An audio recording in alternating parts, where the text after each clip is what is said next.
everybody. I'd like to call the meeting to order. This is the Board of Trustees meeting of the New York City Board of Education Retirement System. Today is Wednesday, June 20th. Order. As a reminder, please note that board meetings are being recorded for the convenience of those unable to attend. The recording and closed captioning will be posted to the BERS YouTube channel following the meeting. Please call the roll. Certainly. Peter Calendrell. Isaac Carmignani. Thank you. Present. April Chapler. Jose Davila. Present. Thank you. Deborah Dillingham. Michael Pratt. Vanessa Lynn. Here. Thank you. Gary Lennon. John Irish, no. But we have Christopher Antonis. Present. Let's see, Donald Nesbitt. Raymond Orlando. I am here. Thank you. Martha Vespa. Here. Thank you. Benjamin Schuldiner. Hello. Thank you. Shannon Wayne. Here. Thank you. And Miguelina Zuriarista. No. Terrific. Thank you, Alex. First order of business is calendar item 1, under the minutes of the meeting of the system held on May 30th. The minutes have been previously provided to the board via the SharePoint site. May I have a motion to consider the minutes from the May 30th meeting? Thanks, Shannon. May I have a second? Thank you, Lord. Please raise your hand to vote for the minutes. Any opposed? Any abstentions? Noting Peter and Ben's abstentions, so motion carries. Next on the agenda is the executive director's update. Sandy, would you like to share any remarks with us about the system? Certainly, and congratulate us on a record attendance tonight. Okay. For the note, Congratulations. for the record. Thank you for coming. Two significant hires. One started Monday, one will start next Monday. I'd like you all to meet Michelle Pyra. Michelle is our new Director of Human Resources. I have looked back in our records. I have not found anyone who served in our Human Relations Department who actually had credentials for it. So Michelle is welcome, and she is going to make great changes for us, I'm sure. And Tony Rodriguez. I spoke of Antonio last meeting. Antonio starts Monday. He is going to help us. How can I put this pleasantly? Force feed you investment information. And Antonio is an expert on this. He used to work for Mr. Adler in the mayor's office of pension and investments, and we're working to He's the man holding improve our relationship with Mr. Adler over time. Yeah. Who is Mr. Adler? He had his direction. And then finally, tomorrow night, well not finally, just on personnel issues, tomorrow night we're attending a National Association of Security Professionals summertime fundraising event at 5:30. There are some trustees who are attending. Among other things, it is there to raise money for their Fast Track Summer Intern Program. We have 2 of their summer interns working for us this year. It's a relatively new program for us. And one of our own is being honored. Daniel Miller is being awarded that evening as a Rising Star. Daniel is actually our emissary to a number of organizations over the last 12 to 15 months. He's pushing out the word on New York City retirement systems and BERS. So I hope to see more of you tomorrow night. Some additional information on the auto enrollment bill. Bill Senate 08844. It has navigated the legislative committees and votes. It's heading to the governor's desk. Just a reminder to everyone, there are 30,000 workers in this city who have the right to be in BERS and have not joined BERS. The auto enrollment legislation will automatically enroll them, if it's passed by the governor, automatically enroll them in July 2019. They will have an opt-out. But just understand, this is extraordinarily important. This is a population, 64% of which are women, whose compensation on average is $22,000. And the fact that they are not members can be a significant hardship that we have on average once a month. Someone shows up and says, I'm ready to retire, I'm 74, got 36 years in, and we have to tell them they never joined. So this is pretty important, and we'll keep you up to date. We have to December 31st for this gets resolved, so we shall see. But we will offer some support to DC 37 in talking with the mayor's, the governor's office on this, and for those who don't know, this organization provided a letter of support. Tonight, I'd like to welcome Lindsay Oates. For those of you who haven't met her, I'm sure she's met everyone. Lindsay will be the new CFO of the Department of Education, and as designee of the Chancellor, be our new trustee as of July 1st. With that, we also say goodbye to Ray Orlando. This is. Do I get to go now? No. This is Ray's last Board of Trustees meeting. He's departing for Nassau County last I heard. He has been a supporter of my efforts to change and improve BERS and taking credit for almost all of that work, which is fair, I'd say. True story. I'll have to say, personally, I will miss Ray. His humor and clarity of thought is, I don't always agree with it, but it's very clear, which is a very valuable thing. In my career, I've worked with people who I could never understand. So I'd like to thank Mr. Orlando for his service to New York City, the Department of Education, and the Board of Education retirement system. Ray, thank you.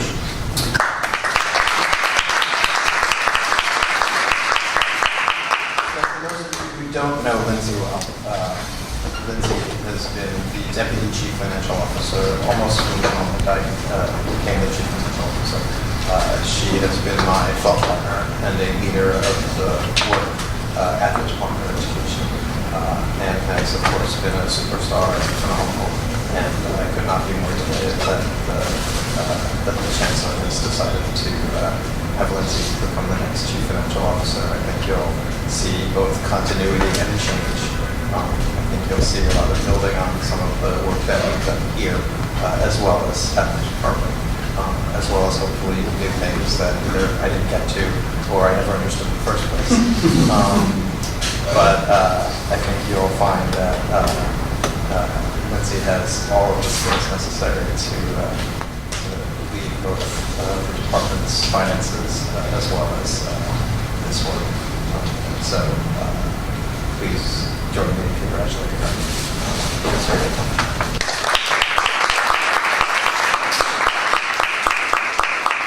Would you like to say a few words? Thank you. A very kind introduction, and I look forward to meeting you all in person more intimately and getting to know you all better. And hopefully getting you on the stage sooner than I've managed to get on the stage. Yeah. Okay, great.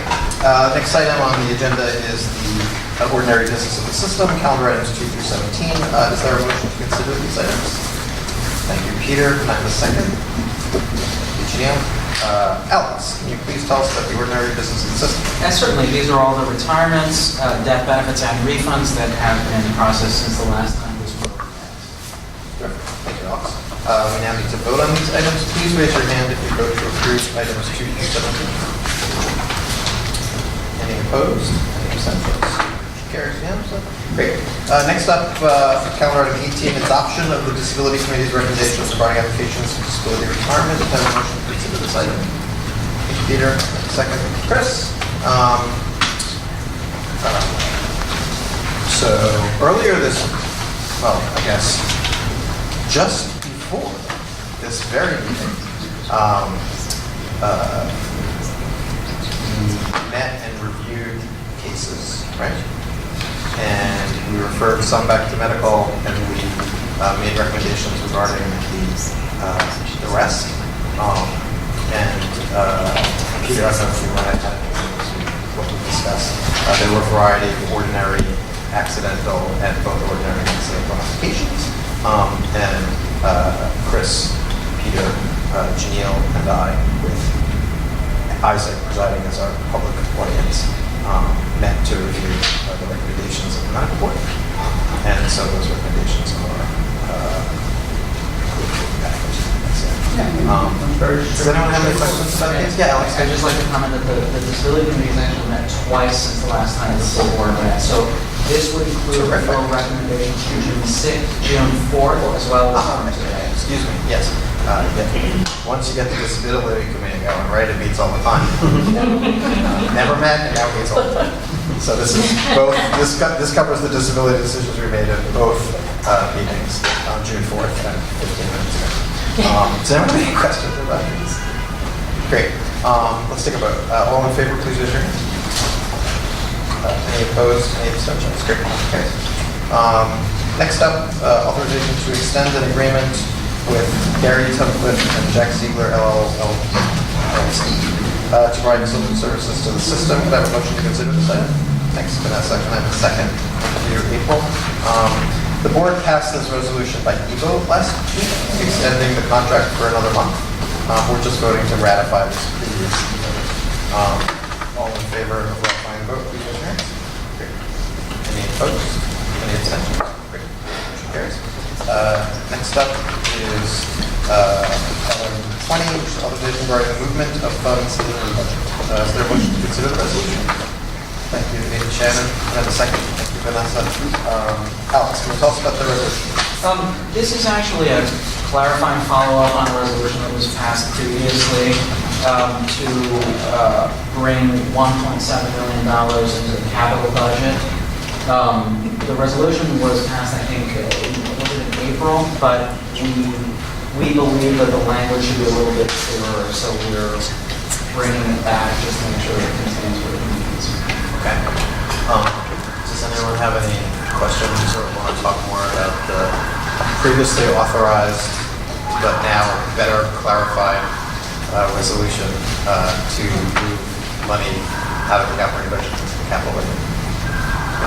Don't want to go twice. Great. Thank you, Alex. Let's take a vote. Please raise your hands if you go to the calendar item 20. Any opposed? Any abstentions? Thank you. Motion carries. Next up, authorization for commitment of funds to capital. Calendar item 21. I have a motion to consider this item. Vanessa, can I have a second? Thank you, Lori.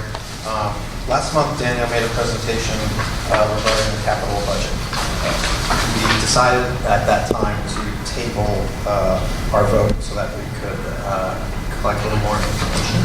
Subsequent to that time, you may have heard a few moments ago that Lindsay Oates has been named the Chief Financial Officer of Department of Education.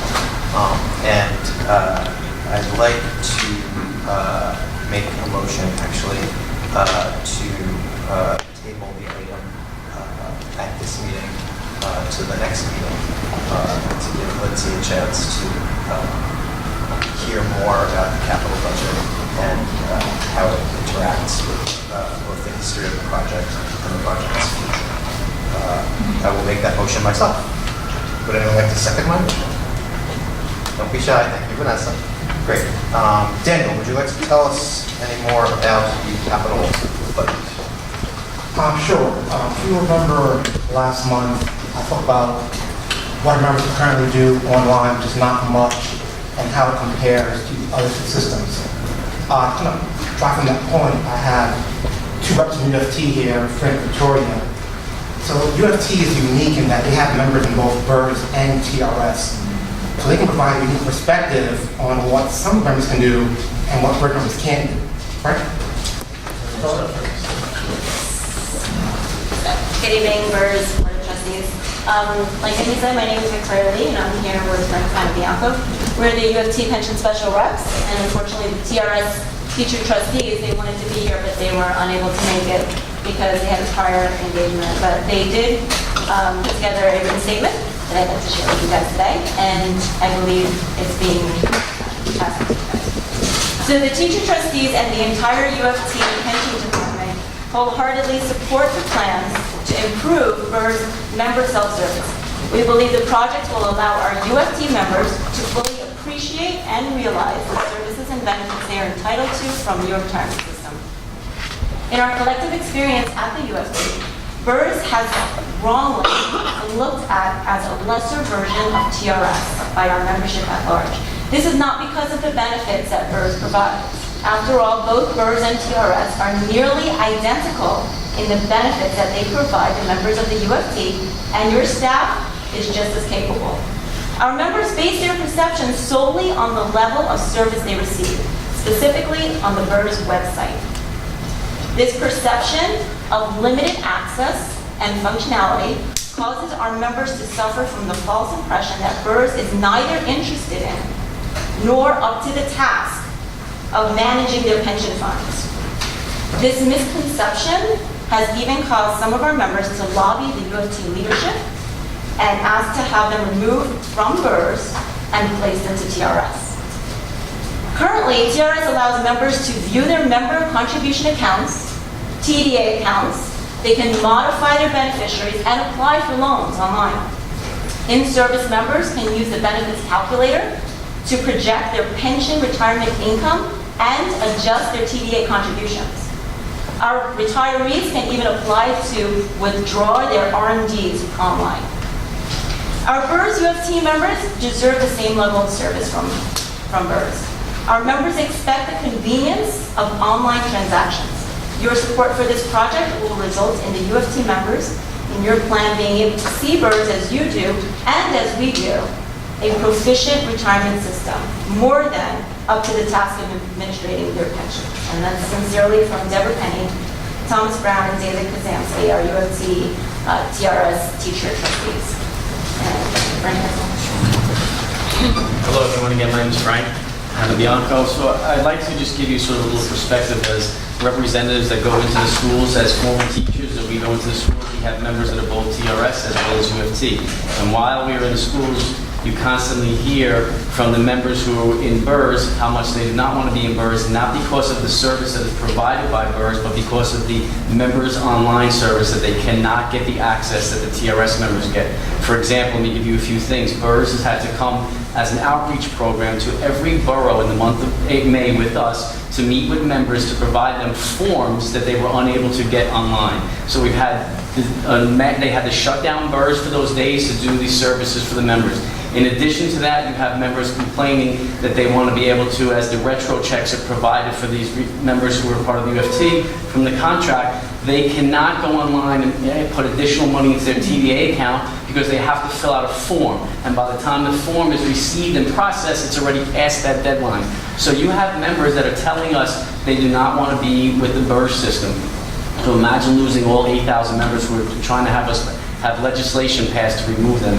In addition, we have about 10,000 members who can be part of BERS who are not even signed up because they don't have that access online to join BERS. So when you have all of this that is not provided and they are in the same school with the members who are in TRS, they clearly see the service that TRS is able to provide that you guys are not able to provide them. So again, this has nothing to do with BERS. BERS has gone out of their way to provide as much service. It's just their online service is nowhere near the capability that TRS or other agencies have. Okay? Thank you. Thank you, Frank. So last month, the question was raised about CPS going live last year and efficiencies. So I wanted to show you and demonstrate the current process. So this is now in CPMS. These are all the steps that BERS staff have to do to process a loan. It hasn't changed much from our previous system. It's very similar. More efficient now, but it's very similar. There's a lot of steps there. 29 total steps. So now I'm going to show you what would be interesting with this additional tax budget. That's it. Going forward, that's it. From 29 steps, 2 steps. And this is just to drive home the idea that the CPMS project that we were able to implement as of May is constituted of cleaning up data that Prue, a data mess that Prue created over 40 years, replacing the Prue process, which was rudimentary data entry and management of the data and systems. And we suspended the manager self-service and workflow, which would drive efficiencies into the system, just to keep the go-live date of May. So, while we're talking about a capital budget increase of $16.5 million, understand that it is part of the original plan for the system. And, we go on at length at the problems of implementation, which extended the time taken to get to where we are and the money it cost. But I think it's more important to focus on the question of member self-service, getting this functionality projected to our members. It's extraordinary. And So the second question that was raised last month,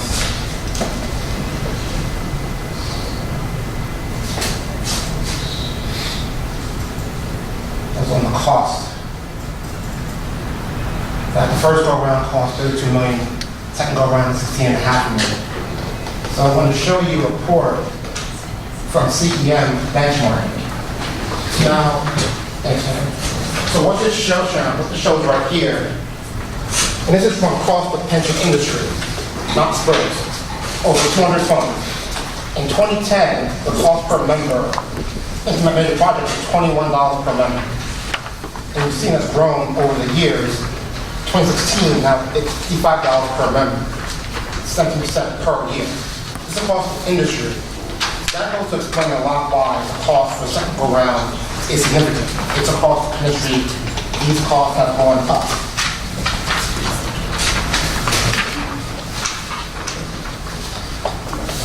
What's also shows here is that once you implement new systems, it drives more website visits.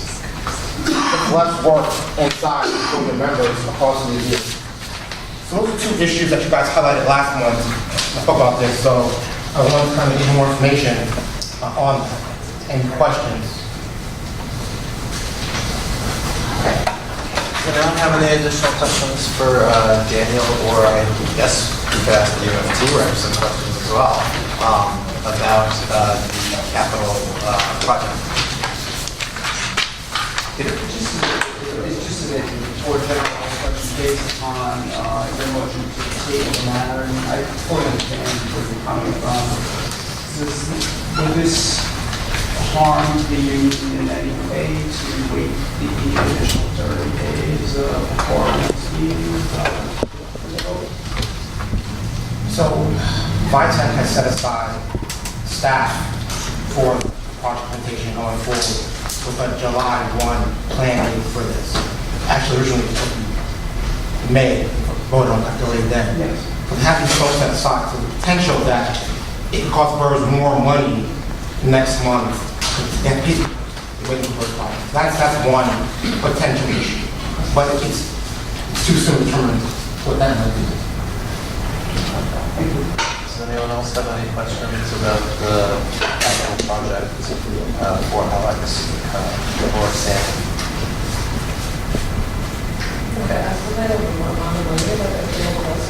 $16.5 million across 3 years. Okay. I guess, thank you guys for the information. Thank you for coming. I don't want to speak for this board, but I don't believe that any follower of this board's activity over the last 4 years that I've been here would believe that this board does not believe in the CPMS project and bringing it to fruition as quickly and as cheaply as possible for the benefit of the members. I think our commitment has been quite clear, and part of the reason that BERS has been able to get as far as it has been the leadership of this board has shown to date on the project. We obviously have a ways to go. I think many of us who are familiar with large technology projects recognize that they frequently both go over budget and take longer than one expects. I believe this one is not unique in that sphere. I didn't bring a chart to show that, but I think it's common knowledge. But I will tell you that although the benefits are obvious, the costs are also significant. And I think it would be in our best interests to allow the new chief financial officer to spend longer than a minute thinking about this large investment in continuing to invest in this project. And I would encourage you to allow her to have a couple of weeks to contemplate the next step and weigh in with her expertise. Does anyone have any other questions or comments before we take a vote on my motion to table the item until next month? I feel that given the fact that Kenzie's been in second concurrent for 4 years, as long as you've been where you are, I think she knows pretty much as you're there. Sadly, although fortunately for his oats, I have expressly kept her out of the sports group, which is why I believe many of you have not seen her face, and it's not because you're new to the pool. So in fact, she's starting at 0. I know it seems like she may have been intimately involved in everything, but that's not how the work has been done. She's been expressly kept out. Anyone else? Just a comment that we acknowledge that in tabling it, it will cost more money. Potentially, it could potentially cost more money, or it could not. But just that when we have this conversation again next month, I know I don't want to hear that argument that it's going to cost us more money because we tabled it this way. That's the only thing I want us to acknowledge sort of on the record. Anyone else? Okay, let's vote.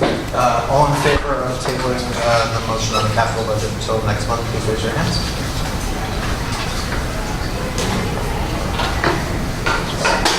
9, 10. All opposed? 10 to 2. Any abstentions? Great. Motion carries. Next up on the agenda. I'm sorry? Well, that's a question for Alex. Every action of this board requires a vote by one of the voters. Okay. So, great. Okay, so the motion doesn't carry, excuse me. So the motion fails because it requires the vote of at least Chris or Don. Apologies. What? Now we can vote. I guess now we will take, probably the best course of action is for us to take a vote. That will also, well, we'll see what the results of that vote is, to in fact adopt the capital budget increase that has been proposed. Great. Yeah. We vote no, they'll be raised again next month? Of course. Great.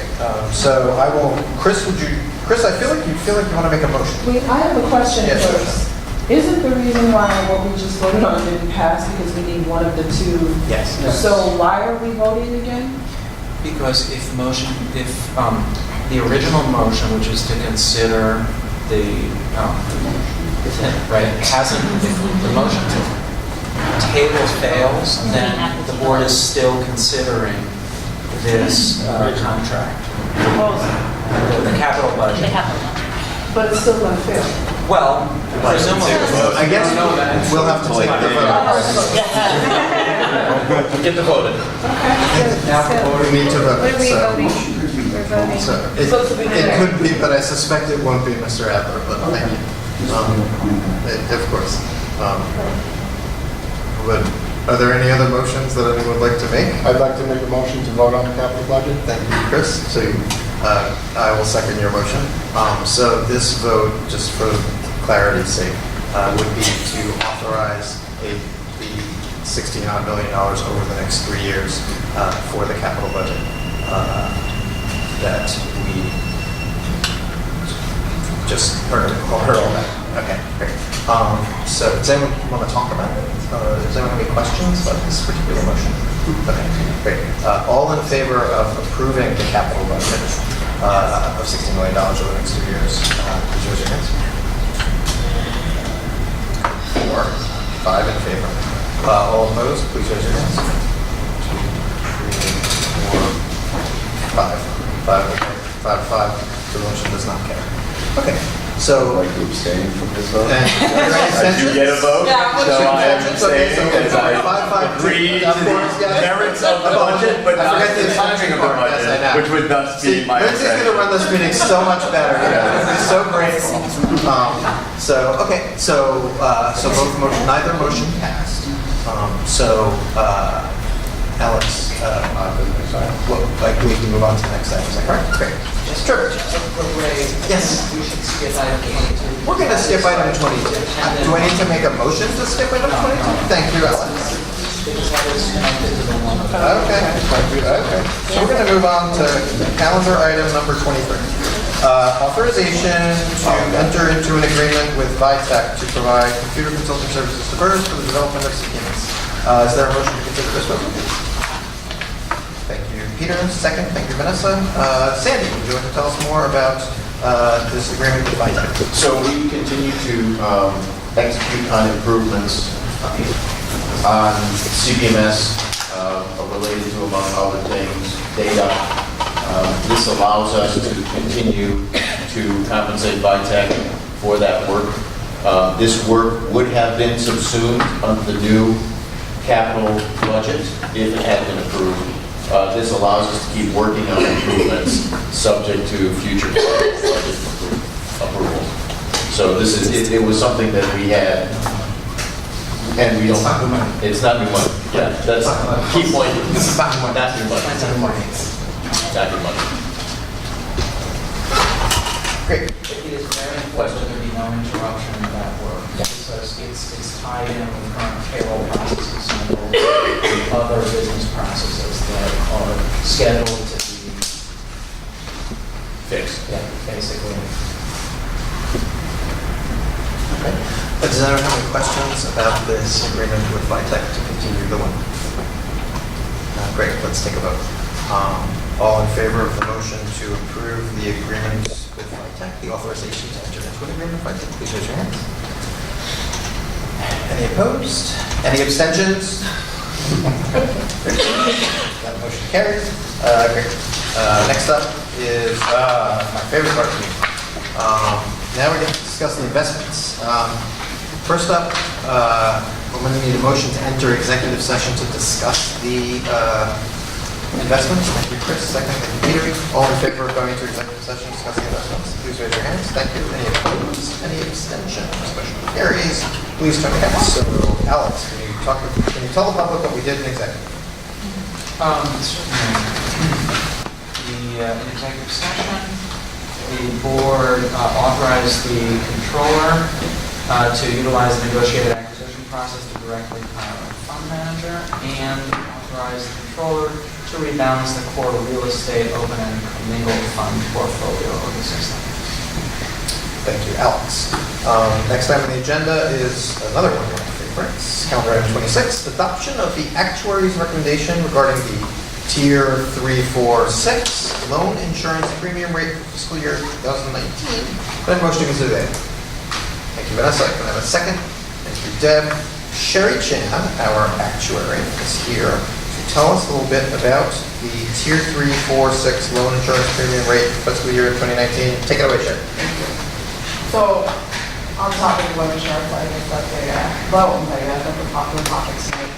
So when members, specifically tiers 3, 4, and 6, they're allowed to take loans from their contributions, and in the event that they pass away, their beneficiaries without this insurance would be receiving a smaller annuity based on the loan that they took out. So this insurance helps them be insured against that, so that if they do die while the loan is still not fully paid, the insurance was paid for the contributions that they took out. So because of this insurance, there is a rate that is charged. It's added on top of the discount rate when we calculate the amount that they owe. It's been at 0.2% for the last few years, and it is recommended to be continued at that rate. There's some analysis in the report that was given to the board. If you look at our actual assumptions for the active population, the mortality, the head count, and the ages of the demographics, you can derive a rate of about 0.19%, which is 0.2. We thought it was charged out to 4 decimal places for this rate. So 0.2% is in line with the assumptions. And also based on the cash flows coming in, mainly the premiums, the cash flows that are going out, the insurance amounts that are paid based on the death. We do have a reserve of about $1.4 million. We do want a cushion there in case there is fluctuation in what happens with the death. So I think that's at a healthy balance, and I recommend it to be assigned to the 0.2% of fiscal year 2019. There is a resolution for that. Great. Sure. Just a quick question. It's strictly related to BERS, right? Correct. That's strictly related to PPP. There is a rate for the CDA, which is going to be renewed shortly, and a lot of money for to go on that as well. But not to the other financials. Sam, how many questions for Sherry about the insurance? Great. Okay. Let's take a vote. All in favor of the actuary's recommendation, please raise your hands. Any opposed, any abstentions? Motion carries. Item number 20. The final item on the agenda is a fiscal note report from the Office of the Actuary. I would like to make a motion to discuss the item. Can I have a second? Thank you, Chris. Sherry, would you like to say just a few words regarding the forward, please? All right, so there are three fiscal notes issued between the last time that we met and the report that we issued this month. One has to do with specifically taxing plans for the partners. This proposed legislation would allow them to opt out of the plan, to stop contributing the additional member contributions and get a refund on the employee portion of it if they do not reach the eligibility to retire early from this plan. Today, they don't reach 25 years before age 57, they're allowed to opt out. Get out of it and get their money back. This resulted in a increased contribution of $12,000 per year for the first year. Because of the way that the additional member contributions are that is charged, it clearly should not be that big a number. The second fiscal note has to do with increasing the World Trade Center disability benefit to 75% because BERS does not have anybody currently and who is out to benefit of disability benefit. There is no BERS. And then lastly, the cost of living adjustment was the proposed legislation is to offer the COLA for retirees between 1961 and 1972. There were three BERS individuals that fell into this group. It has to be people who retired in this period and still alive. It would extend the cost of living to them. They retired at age 65 and then like 2 they're going to be 11 years old right now. So that's why there's only 3. Because there's only 3, the first year annual contribution increase is only $3,900. Thank you, Sherry. I'm sure that 11-year-old guy is anxious to use member self-service once we get it up and running. Okay. On that note, do we need to vote on Sherry's fiscal sitch? No? Great. Okay. Thank you all for coming. Vanessa? No, all in favor of joining? Please raise your hand. Any opposed? Any abstentions? Motion carries. Yeah. Okay. We're on. Good. Thank you.